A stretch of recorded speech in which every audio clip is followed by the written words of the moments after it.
Welcome to the Full Monty and a Cup of Joe podcast. Please do us a favor and hit that subscribe button and like the podcast and share the podcast with all your friends and give us a good rating and review. We'd really appreciate it. Mr. Monty, how are you doing today? I'm great, Joe. How are you today? Good. It's good seeing you this past weekend in the great town of Manhattan, Kansas, for the K State KU game. It was absolutely wonderful. I think everything was perfect, even down to the weather. So it was a great weekend. I had a lot Yeah, of you can't fun. ask for much better weather than that for the end of No, it was October. beautiful. It was beautiful. It was the perfect late October football evening. It was absolutely perfect. You couldn't have written it any better. Yeah, so we'll get into the game here in a second. But as an SEC guy, you've been to, well, you were telling me you've been to quite a few of the SEC stadiums, and this was probably the liveliest atmosphere you'll see at a K State game, playing the in state rival and the game coming down to the wire, and it needed a defensive stand at the end. So I'm interested for your thoughts on compare that atmosphere to an SEC uh, bigger stadium atmosphere. What's your thoughts on that? Well, I mean, the way I would try and equate that would be how would the experience be if you were blindfolded?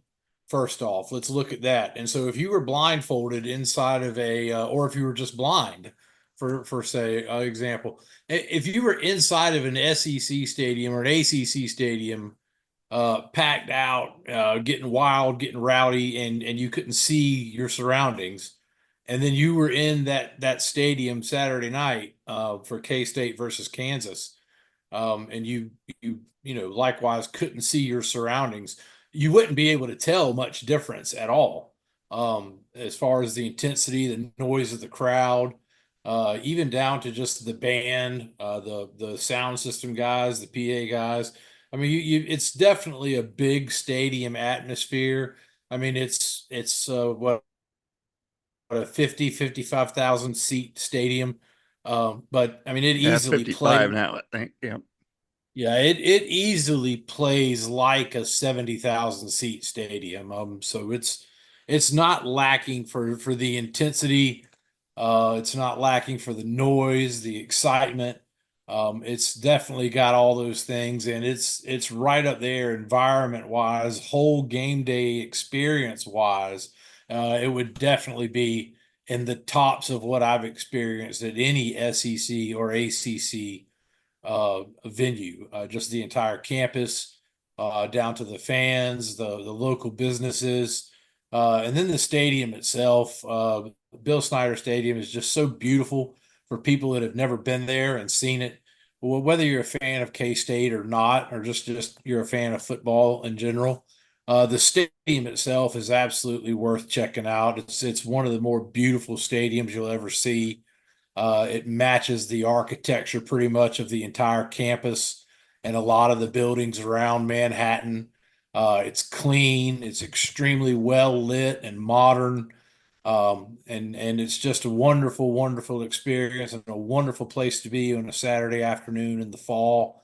And if you've never been, if you have a chance, I certainly recommend that you go. But it's right up there with the best environments. I think everybody needs to do a Saturday in Manhattan, Kansas, at least once to truly appreciate it. Yeah, it's good to hear. So you had a good time. I had a good time. It was a nerve wracking game. Kind of took you on a little roller coaster ride, and the game wasn't down until the very end. So K State got it done with a 51-yard field goal by Chris Tennant. Uh, in general, I think KU. I've watched KU a lot this year, and I thought they played probably their best game of the season.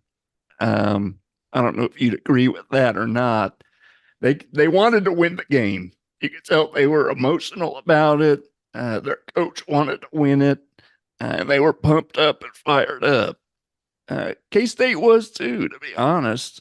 I think both teams wanted to win it. I'm not saying K State didn't, but KU was really fired up to win that game, and you could tell by the way their players reacted to big plays. You know how they celebrated, how they interacted with the crowd, and stuff like that. So I thought it was the perfect rivalry game experience. I'm glad K State eked out the victory because they're still in contention for that Big 12 championship game. So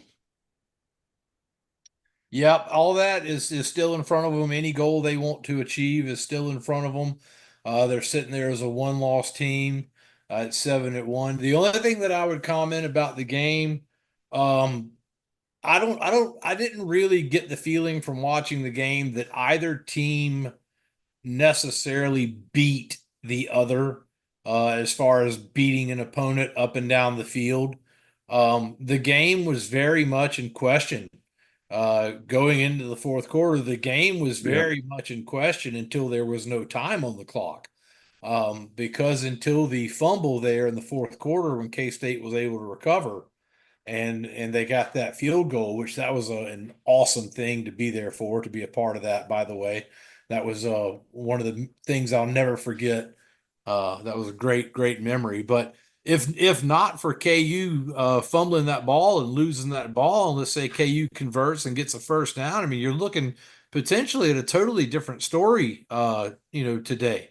It's not like that was a 35-10 or a 42-0, beat down. I mean, that was a game that could have gone either way in the fourth quarter. So I'm remiss to use the word luck. I think whole body of work, Kansas State is the much better program, reflected in them being number 17 in the country and 7-1, which we'll talk about that. I think they should be higher. But, regardless, they're a 7-1 team, and Kansas is now a 2-6 team. So yeah, K-State is better. But I think that game could have gone either way until it was over. yeah, K State won the game. It dropped a spot in the rankings. So that's just crazy. But yeah, I Yeah. would say in general, one of my frustrations throughout the game was not getting pressure on Jalen Daniels, K State's defense. I'm talking about, and then until the very end of the game when they brought the heat, they blitzed almost every down, and it paid off for them. And that's how they ended up winning the game. So I don't know if that was by design because they were able to get pressure on the quarterback there when they needed to at the end of the game, but I don't know if that was a conscious decision by the coaching staff or not. But I found that odd that I do remember being frustrated almost throughout the entire game that we weren't getting pressure on the quarterback. And KU was he was tossing the ball around the field. He was scrambling. They were running the ball effectively. And yeah, as a K State fan, that was frustrating to see. Like I said, though, they got it done at the end, and I'll take the victory, but there are still some concerns I have about this team, especially in the secondary. The secondary has been torched quite a few times this season, and until they haven't corrected that yet, and until they do, I'm not sure what to think about them. Making a run here and going undefeated the rest of the way. Well, there's some positives to look at there. I think that this K-State team has a little bit of an edge of experience um, on everybody else in the Big 12, and I'll tell you why that is right now. Right now, there's only one team in the Big 12 that has two victories against a team that was ranked in the AP or the USA poll at the time. And that team is Kansas State. No one else in the Big 12 has two victories against a ranked opponent at the time. So K-State, more than anyone else in the Big 12, obviously has shown that they can show up for those big games and they can play in those big games. Now, these other teams are going to start getting into some more games against ranked opponents, so those numbers may change. But right now, I mean, K-State's got the best record in the conference against ranked opponents, and they've also only got one loss, along with two other teams in the Big 12, which have no losses. So you got K-State sitting there number 3. I don't know that they can win out. I don't know that they can go undefeated. I don't think they need to worry too terribly much about Houston. I mean, obviously you need to show up and play your best game, but I really don't. I don't think that Houston should be a problem for this K-State team. I'm curious what that Cyclone is doing out there. He's still just spinning and spinning and spinning, and no Yeah. one stopped him yet. And it looks like they may even miraculously work their way to a 10-win season. And that's a game coming up later for K-State, not to look too far into the future. Um, but I mean, I think that they've certainly got a chance to win the Big 12. I think a lot of things have to fall their way, and I don't think that they can lose another game and be in that conversation for winning the Big 12. Yeah, I agree with you. And yeah, Iowa State is first of all, K-State has Houston, go to Houston next week, then Arizona State and Cincinnati at home. So the schedule lightens up a little bit, but then we go to that Iowa State game in Ames, the last game of the season. And Iowa State is second in the league in total defense, and they're fourth in the league in total offense. So they're really good on both sides of the ball. And I wrote an article, about 5 months ago now, about how the teams in the Big 12 over the last 10 years or so who have the top one or two defenses in the league are the teams that end up winning the league or at least playing in that Big 12 championship game. And that's Iowa State. Utah has the best defense in the league, which I find interesting, but they also have the worst offense. So, because Camp Rising is out. So, Well, sometimes that best defense thing can be a little bit misleading depending on where they're getting, some of those stats from. Like, one thing that you keep in mind about stats is like whenever you have a guy on a team who's a leader in tackles. Well, I mean, sure, that's great, and you may want to celebrate that, but that may not necessarily, in and of itself, be a good thing because maybe nobody else is tackling except for that one guy. So, where are those numbers for Houston coming from exactly? I mean, if they're, they, I certainly don't see them as being one of the better teams in the conference. no, You I'm know, talking about Iowa State. Oh no, Iowa State. I'm sorry. I thought you were talking about Houston. No, Iowa Hmm. State's for real. They're legit. Yeah. I mean, I think Iowa State pretty much is. I'm not prepared to say that top to bottom they are, you know, a top five team in the country. But I mean, they've won everybody they've been up against, and I mean you know, if they continue to win, they're going to continue to move that ranking on up. So right now they're inside that top 12. But let me ask you this, and um, I hope I'm not doing any manifest destiny here, or talking anything into existence. But I'm correct in this, right? There is a scenario where K State could go to Ames and beat Iowa, and then both of them be one loss teams and turn around next week and play for the Big 12 championship, right? Yes. And so But that's BYU has to lose right. Something else has to once happen. or twice, I think. They'll Right. probably have to lose twice, but I'd have to look. I mean, the tiebreakers are so confusing. Well, BYU's won 5 conference games, and Iowa State has only won 4. Right. They've only played 4. Iowa State's only played 4. K State's played 5. Most everybody else has played 5. But Yep. BYU is 5-0 in the conference. So I mean, technically they've got the edge on Iowa State right now because Yeah. Iowa State's only 4-0. So, you know, but that was a little interesting scenario I thought about. What if K State beats Iowa State at the end of the year and they got to turn right around and play on the next week, man? That'd be tough.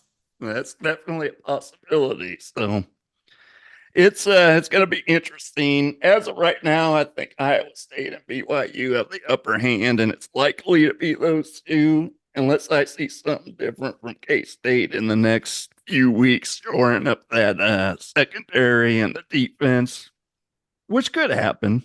We don't know, but like I said, the schedule's going to lighten up here in the next 3 games, so they may look better against inferior competition too. So that may be a little.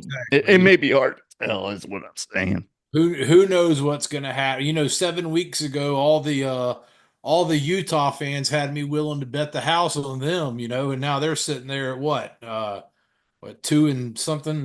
What are they? Oh, How many? 1-4, What's that? They're 4-4. 1-4 in One in and the four in the league. conference. Yeah, 4-4 overall. And they were kind of one of those teams that was kind of expected to maybe be a bit of a dark horse coming into the Big 12. They were, supposed to be strong, and not saying that they're weak or bad, but I mean, I didn't see them being 4-4 at this point. Yeah, that no, I don't think anybody did, but losing your quarterback, that's tough. But they obviously didn't have a backup worth a darn, so That'll it's do kind it. of on them too. But all right, Monty, let's switch over to the SEC. We'll talk a little bit about your Gamecocks. Who they go to A&M this week, or is it at A&M or is it at South Carolina? I had that right in front Fortunately, of me it here, but is at South Carolina. all right. But they play A&M, who's the only undefeated team left in the SEC. They're 5-0, so Right, they're undefeated in the SEC. They're 7-1. They lost that game to Notre Dame, but they're the right. only team undefeated in the SEC. Now, we've not been good against Texas A&M. Even bad Texas A&M teams, we've not played good against. We've only got the one win against them. I think that's correct. I don't think we've beat them twice. I don't know. The numbers all run together on me. But this is a really good Texas A&M team. And I don't want to slight this team or take anything away from them at all. But and I know we hear this throughout the season, always about our own teams, and everybody says it. I really think South Carolina right now is not getting an appropriate amount of respect, and I understand that they don't have a record that dictates that they should get a lot of respect. They're only 4-3, but I like to look at those three losses, and I like to say, God, man, I mean, LSU and Alabama, I mean, those two games really could have turned out differently. And I don't care who you ask. I think most people that watch that South Carolina LSU game will tell you that that game should have turned out differently. I think we can all agree on that. That was a horribly officiated game. Having said that, let me get off that because I think South Carolina fundamentally has the tools, has the talent, and has the athletes to beat Texas A&M. Texas A&M's been down a couple of times and they fought back and they've won. And they're certainly not a bad team, but I think at Williams-Brice, with this team coming home fired up, ready to play in front of the home fans again, um, I think that the Gamecocks can pull this off and give Texas A&M that first loss, and shake things up a little I bit. can see it. South Carolina's played well. The ball Yeah, just hasn't bounced their way a couple times. right, right. And you'll hear all the great classic coaches say, the difference between a great team and a good team is that great teams win when they're not having a great day. And so that's kind of what we can say about South Carolina is South Carolina's they're not a great team, but they're a good team, and they've had some bad days. They haven't been able to put it all together and step over the ditch when they get to that ditch or when they get to that bad break. They haven't been able to overcome that bad break, and it's hurt them badly, against specifically Alabama is where it really bit them. They shot themselves in the foot big time there, and they could have done things a little bit different to help out with that LSU game. The Ole Miss game, I think they were just, I don't know, flat or just didn't want to play. I don't know if they had a bad breakfast or what, but Ole Miss whipped them up and down the field. So I mean, looking at them, I think that they can get Texas A&M. I think that that's a winnable game for them. Clemson, the very last game of the year, is always hit or miss. You never know what's going to happen there. Walford is a small FCS team. We shouldn't have any trouble beating them. If we do, we've got a lot bigger problems on our hand. But keep in mind, after this week, we got Vanderbilt. and that's at Vanderbilt. And this is not a typical Vanderbilt team. We've seen them beat Alabama. We saw them open the year, and they beat Virginia Tech. And I'm not trying to say that Vanderbilt's beating the whole world or they're going to go to the SEC championship. Da da da da. But this is not the same Vanderbilt team of years past. Pavia is something special. He's a lot of fun to watch. So, after this Texas A&M game for South Carolina, it doesn't really get much easier with a trip to Vanderbilt. And then you come back home and you got to face Missouri, who I think maybe has kind of been exposed a little bit. Yeah, Brady Uh, Cook has been injured, and only played the first half on Saturday, and they got blown out. Yeah, it's So not good right now for Missouri. And I'm no huge Eli Drinkwitz fan or Missouri fan, but you hate to see that for the kids. yeah, Because the work that they do put into it. But with these next 5 games that South Carolina's got, I mean, as cliche and typical as it sounds, I mean, they could either win all 5 of these or lose 4 of them. They're not going to hope to God they're not going to lose to Walford. yeah, So, or they could go, 2-3 through this stretch. There's no telling. There's absolutely no telling what they're going to do when you look at Texas A&M, Vanderbilt, Missouri, and Clemson, and you look at South Carolina versus those 4 teams. There's no telling what they might do against either or of those teams. But I think this weekend against Texas A&M, being a night game, being at home, Williams-Brice is rowdy and insane at night games. Uh, we got fond memories of our last night game with Texas A&M, so maybe we can channel some of that energy this week, whatever it takes. But I think the Gamecocks are going to win on Saturday night for whatever reason. I don't see Texas A&M making it through the SEC undefeated, and I think that this is maybe going to be the game that jumps up and gets them. yeah. And South Carolina's 4-3. I think they get at least 2 more wins and get bowl eligible. So they might Yeah. get 3 more wins, but we'll have to see. Well, But you'd like to think that this team, that from what we've seen from them so far, you'd like to think that they could get past Vanderbilt and Wofford. Um, you I know, think they'll probably get Missouri too, that would to give be them honest. if they could beat Vanderbilt, Missouri, and Wofford, then you're looking at a 7-5 team.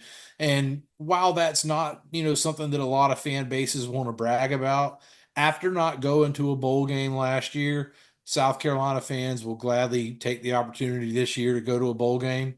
Yeah, it's Um, a step up. and So it would be celebrated, and it would be welcomed for sure to make it to a bowl game. something interesting I saw on the AP Bowl is that South Carolina received 1 vote.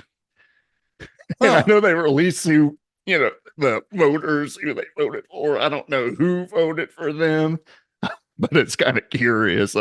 Was that the South Carolina beat writer that voted for them, or There's no telling. In the SEC preseason, all the coaches vote. They have a SEC coaches vote for the teams in the SEC, and or maybe it's nationwide. I think it's all the coaches vote nationwide is what it is. But Steve Spurrier used to always joke how he always voted for Duke. That was him voting for Duke. So if anybody wanted to know who's the one person that's always voting for Duke, it was Spurrier, and that was his thank you, his payback to Duke for them giving him his first job. So, maybe that's some coach that South Carolina hired or helped in the past, and they're looking out for us. yeah, it could be. We need it. Yeah, yeah, definitely. So let's switch gears and kind of talk about the top, well, probably the top 12 teams. I kind of want to break each one down a little bit and kind of talk about who might be in this playoff and who might be a contender for it and who's probably ranked too high at this point, because there's a group at the top that I'm not sure that they're all going to be in the playoff at the end of the year, but we've got Oregon is number 1 right now. And how do you feel about Oregon being number 1? Do you think they're I'm the best team in the country?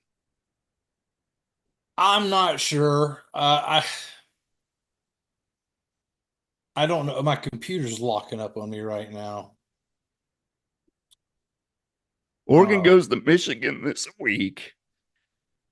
Then they have Maryland at home. Then they go Hang to on, I've got it. Wisconsin, and then they play Washington to finish out the year. I mean, it's hard to say Oregon's not the best team. I mean, they've beat everybody who's been put in front of them. I mean, they beat Ohio State, right? So, I mean, if Yeah, but they, I almost think if Oregon and Ohio State play 10 times, Ohio State wins 7. That's just kind of how I feel about it. I don't know, and looking at these two different top 12s right now. I mean, I see a few repeat teams, a lot of repeat teams that are in both of them that I don't think will be there at the end of the season. Alabama's sitting down there at 6-2. That's a dangerous place Yeah. because they lose one more game, then you got a three-loss playoff team that you're trying to find justification to get in there. What this committee, I think, what they want right now is when they see teams out there, like some of these SEC stalwarts, like Alabama, LSU, and Ole Miss, all sitting there with two losses. Well, I mean, what they know is okay. If we got every SEC team with one loss, um, you know, so if we have other SEC teams that wind up with two losses or three losses, do we now have enough other teams in the rest of the country with just 0, 1, or 2 losses where all SEC teams get pushed out of the playoff picture? That's, I mean, that would take Texas A&M losing 3 games, which would be a monumental collapse for them. And that would take Georgia losing 2 games, which I doubt would happen. But I mean, if you had, Tennessee, say if they lost 2 more games, or if Texas A&M loses 2 conference games, or whatever case may be, some of these things, some of these teams are going to start eating themselves here, and so there's going to be a few more losses that pop up. I don't have everybody's schedule in my head, but it seems like there's another couple of big SEC top 15 matches coming up. Either I this don't think anyone with 3 losses is going to get in unless they, Right, make it to right. their championship game, win it. But Right. That's what I'm trying to say is as long as we've got these 0 and 1 loss teams hanging out, I think that's who's going to wind up getting in unless it's a 1 or 2 loss conference champion. Um, Now they have to get in, right? So, you mhm. know, what happens if you're um no loss conference champion loses their conference championship to a 1 loss team? Now you got 2 teams with 1 loss. I mean, there's so many questions that come up in it, but just looking at it right now, it's hard for me to pick who I would say my 12 would be. I mean, I guess I would Yeah, it's hard. I would have to say Oregon, Georgia, Ohio State. Um, for some reason, I don't like putting Penn State in that group, and I don't like putting Miami in it. Texas. Um, I think Tennessee's probably got a shot of getting to the 12. I think Notre Dame will find a way to get in the 12. I think they will too. The I don't toughest think game is Army. I don't think Clemson's going to get in the 12 because I'll tell you right now why. I think South Carolina's going to beat them the last game of the year, and I think Clemson's also going to lose the ACC championship. So I think you're going to wind up with at least a 3-loss Clemson team, and that's what's going to keep them out of the playoffs. So, but I mean, I think generally, if you just look at the top 15, top 20, I think you could probably randomly just pick 12 teams, and you would probably have a chance at being over 50%, correct, or of guessing over 50% of the playoff field. In other words, is what I'm saying.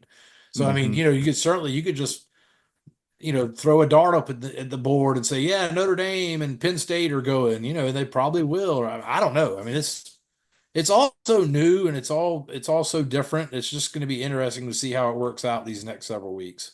Yeah. Yeah, I hope things kind of work themselves out here in the next few weeks because yeah, I mean, how if you have if well, I guess you won't have 15 one loss teams, but theoretically you could, because I was looking at these schedules, and these teams really don't play each other down the stretch. Like BYU and Iowa State don't play each other unless they play in the Big 12 championship. And that's the Right. same with a lot of the SEC teams. A lot of them might end up one loss. Well, I think that, anytime you do something for the first time, no matter what it is, there's generally a steep learning curve.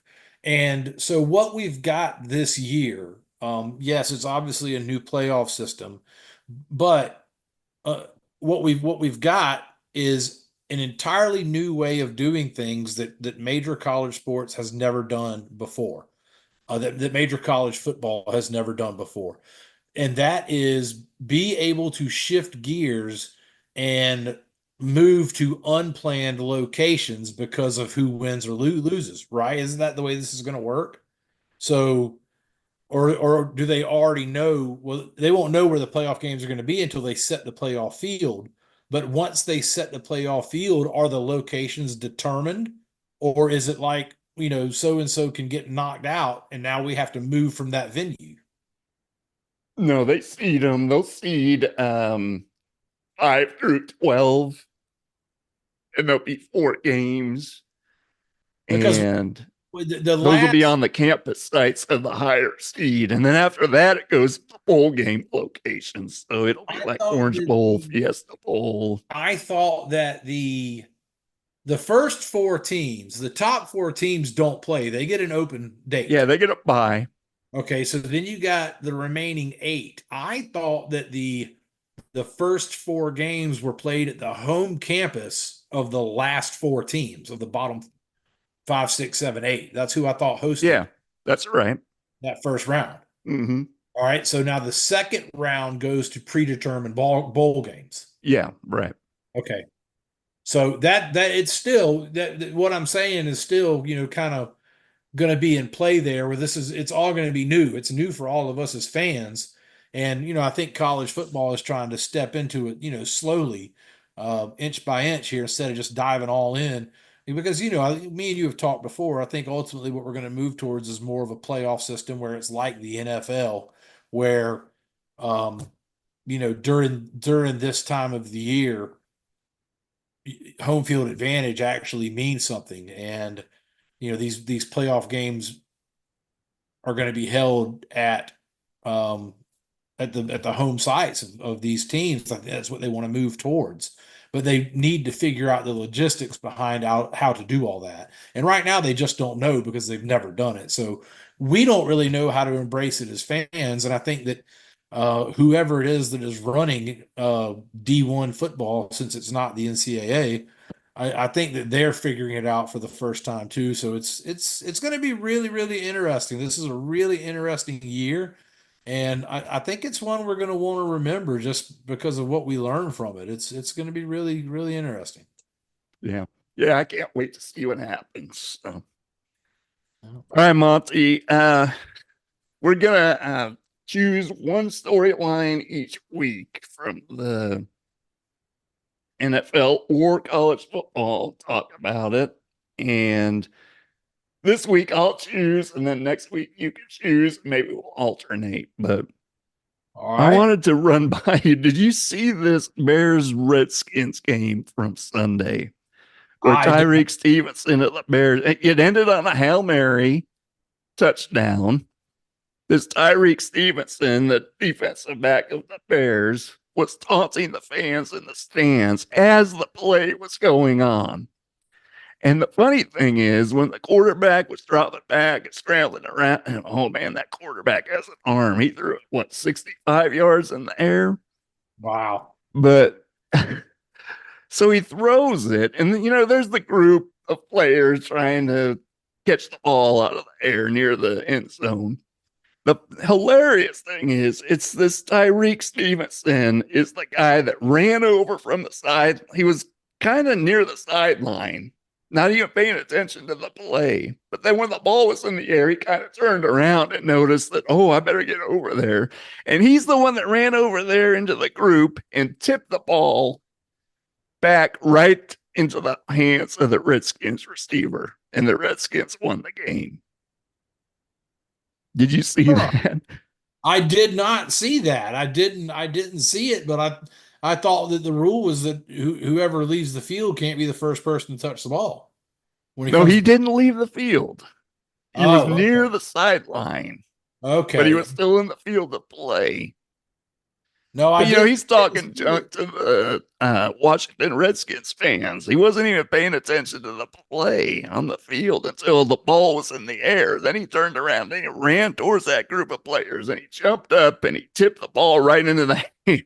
I mean, that's karma, Yeah, right? I didn't see it, but that is wild. That is absolutely crazy. I'll have to go and watch it now. Oh yeah, you gotta watch it. It's been all over like social media and I've been but wide back open. in the day, if a player did that, wouldn't they be cut the next day for doing something so stupid? I mean, there's a lot of things, that you could put in that category, Yeah. if you just magically transported everything we're doing back in time 30 years, I mean, people wouldn't know what the hell to think. I Yeah. mean, yeah, I mean, he would have definitely received a lot of flack for it, that's for sure. Hmm. But And they get he's apologized and all of that, but still, it's they ridiculous. It was funny. they get away with whatever they want to now. I mean, there's no rules, there's no discipline. Yeah. And another thing, did you hear that Brett Favre has Parkinson's now? No, I did not. Yeah, and they say it's because of his CTE. I don't doubt it. He said he's had over 200 concussions. He can't prove it, but he thinks he's had over 200. Sure. They'll never be honest. That's the bad, scary thing. When you listen to some of these guys in the NFL, is that they're never really totally open and honest about some of their health issues because they don't want to get cut. I mean, it's for the money, right? So, I mean, you're making millions of dollars doing something that you love. I mean, of course, you don't want to lose it. And so a lot of them, they wind up hanging on too long and lying about the injuries and, um, or just not necessarily lying about the injuries, just not saying anything, not letting anyone know, because they don't want it to affect their contract or their job or their playing time, etc. And that's a scary situation.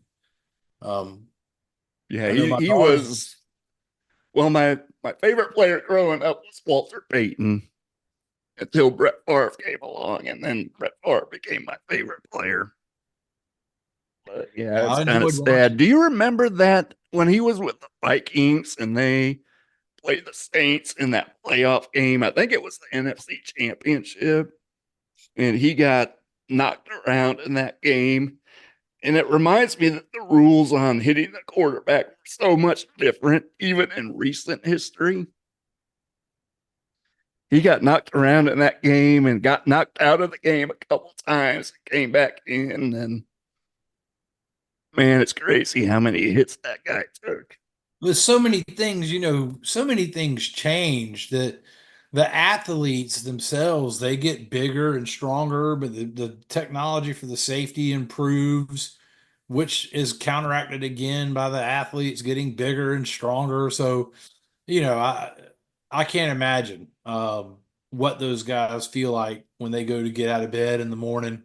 I'm sure that everything on their body, especially the linemen and those guys, I'm sure that everything has to hurt. And if Brett Favre says that he had close to 200 concussions, I have no reason to doubt him because I saw some of the hits that he took. Um, I watched the Packers a lot. Started watching when Sterling Sharp was playing for them in the 80s and 90s, and always kind of been one of those teams that you follow. They're one of those big teams. So yeah, I mean, I saw a lot of Favre, and I mean, he didn't. They didn't take it easy on him. Let's put it that way. He tasted that grass an awful lot, so I'm sure he's probably got some residual effects. Mm-hmm. And that worries me about someone like Tua. I mean, I'm not so sure that Tua might not should have, but that's not my decision. That's his Yeah. decision. I mean, come on, man. I mean, this is your life here. You got a whole life to live. You got a family, and there's other things to life besides football. You know, Yeah, his best years should be in front of him. I I He needs remember to think of watching that. But I remember watching that Steelers game when Antonio Brown took that hit from I believe pretty sure it was Vontez Burfict that put that hit on Antonio. yeah, If you ever have a chance to go back and watch it, watch that. Um, and you can see Antonio Brown's behavior change drastically from almost that exact day forward. yeah, So, we've got to do a better job of taking care of not just NFL football players, but all football players and all athletes. While it is a form of entertainment, they shouldn't be maimed for life, just for our entertainment, right. Yep, exactly. And that reminds me of one more thing for you, real quick. Someone told me this week that they could make an argument that the Steelers are the best team or the second best team in the AFC. So, as a Steelers fan, what's your thoughts on that? Well, they're leading the division right now. They've only got two losses. So they must be doing something right. I don't know. Maybe Mike Tomlin went and got a Primani Brothers sandwich and stuffed it in Russell Wilson's ear and it cranked him up and brought him back to reality. I don't know what happened in that locker room, but Yeah, it's definitely a little bit different right now. And it looks like yeah, I'm not going to say it looks like they're cruising, towards the playoffs, but I don't think that they'll be limping into the playoffs. I think that I think they've got a legitimate shot at maybe getting to the AFC title game. I put them firmly in the playoffs. Um, I'm a little bit more skeptical of putting them firmly in the AFC championship game. Like I would firmly put Kansas City. I would say barring catastrophic injury, Kansas City's going back to the AFC Championship game. I yeah, I don't know agree. that I would. I don't know that I would say that about Pittsburgh, but I think Pittsburgh has a chance to get close. Yeah, I think they got a chance to get close. I mean, I think they'll do. They'll win a playoff game, but I don't see them getting to the AFC Championship game. And if they do, I don't think it matters because I don't think they're getting through Kansas City anyway. yeah. So I've always liked Mike Tomlin. I'm glad he's doing well this year. And yeah, they have like people. struggled a little bit recently, but and he's They really like people. surprised me because when he first got hired, I was like, "What are they doing here, Mike Tomlin?" He's been great and probably will make the Hall of Fame as a coach. It's interesting when you look at the Steelers hiring process, and I wish I knew more about it and could speak more intelligently about it, but I don't. But I know that they have a system that they use that the Rooney family is very involved with when they try and find a new coach. And the Steelers are one of the teams they believe in holding on to someone. Um, Now they won't do Obviously, yeah, yeah, they won't do it so much to a fault necessarily, not especially not with players. But now their coaches, they like to hold on to their coaches. They don't believe in firing their coaches. As you can obviously see. So I mean, I think Tomlin's pretty safe there. He's never had a losing season. They make the playoffs pretty much every year. yeah, You know, so I mean, I don't see any reason to force change right now. They're on an upward trajectory. I think that Ben retiring when Ben hung it up, I mean that set them back because that's yeah, just like if Mahomes comes out in 2 years and says, "Hey guys, that's it. I'm done." yeah, You know, then how does Kansas City rebound from that? That's a big hole to fill, and it was the same way for Pittsburgh when Big Ben left, and they had so many players, so many great players that left in a short period of time. In just a few years' time, you had Bettis, you had Roethlisberger, you had Palomalu, you had Joey Porter, you had uh, Harrison, you had I mean so many people the Hines Ward, Antonio Brown. You had so many people come through the organization and either leave or retire. and it was big holes to fill. And it just so happened that, over the course of a 10 or so year period, a lot of those guys were there at the same time. So they were able just to stack wins on top of wins. And the bad thing about having a big group of people all around that same kind of age and that same amount of years in the league is that they all kind of disappear at the same time, which is what happened to Pittsburgh. So I think they're Yeah. rebuilding from it now. Like I said, I think they're on an upward trajectory. They're not going to beat the Chiefs, but I'm not sure that anybody is. I think Chiefs. I think this Chiefs team is going to go undefeated all the way to the Super Bowl, and they're going to keep going from there. Yep. I tend to agree with you on that. So, all right, brother. Well, I think got anything else? I think the 72 Dolphins are in danger. So, All right, they might be. They might be. Big college game this weekend is Ohio State at Penn State, noon on Saturday. So, yeah, number Ohio 2, State's number winning. 3 team. So, that'll be a fun one to watch. Ohio State will win that.